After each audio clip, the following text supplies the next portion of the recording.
اللهم صل على محمد وآل محمد حبيب الله.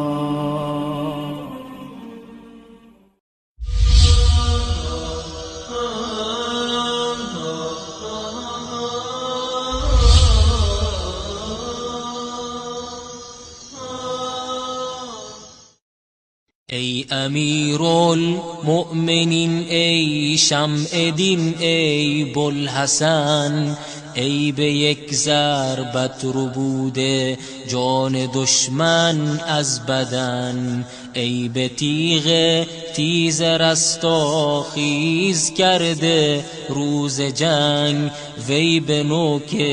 نیزه کرده شمع فرعونان لگن، از برای دین حق آباد کرده شرق و غرب، کردی از نوک سنانت عالمی را پرسنن، تیغ الا الله زدی بر فرق لاگویان دین، هر کلا می گفت و وی را می زدی بر جان و تن، ای علی ای بوالحسن، تا جهان خالی نکردی از بتان و بت پرست، تا نکردی لات را شهمات و عزا را حزن، تیغ و ننهادی ز دست و درع و ننهادی ز پشت، شاد و باش ای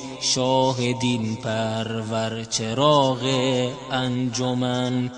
لاجرم اکنون چنان کردی که در هر ساعتی کافری از جور دین بر خود بدرد پیرهن، مرحبا ای مهتری که از بیم تیغت در جهان، پیش چشم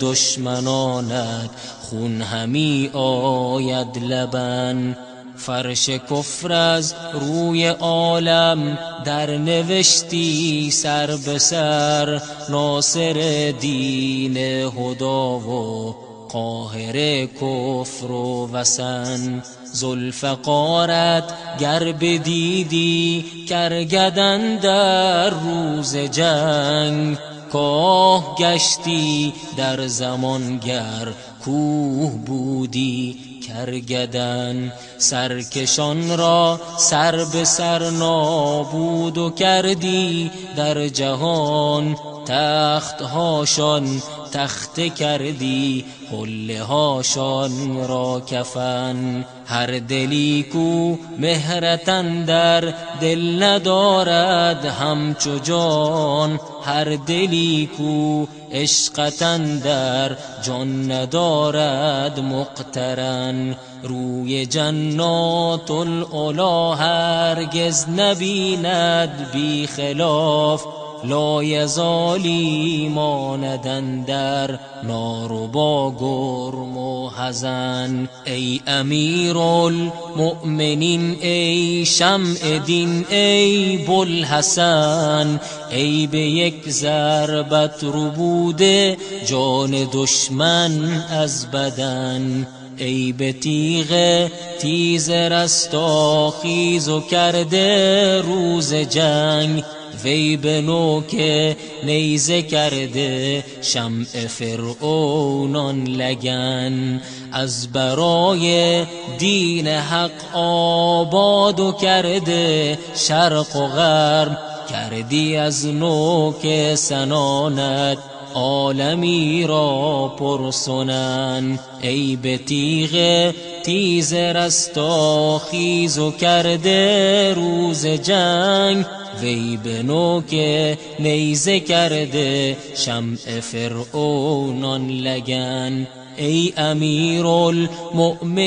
ای شمع دین، ای بوالحسن، ای به یک ضربت ربوده جان دشمن از بدن، ای به یک ضربت ربوده جان دشمن از بدن.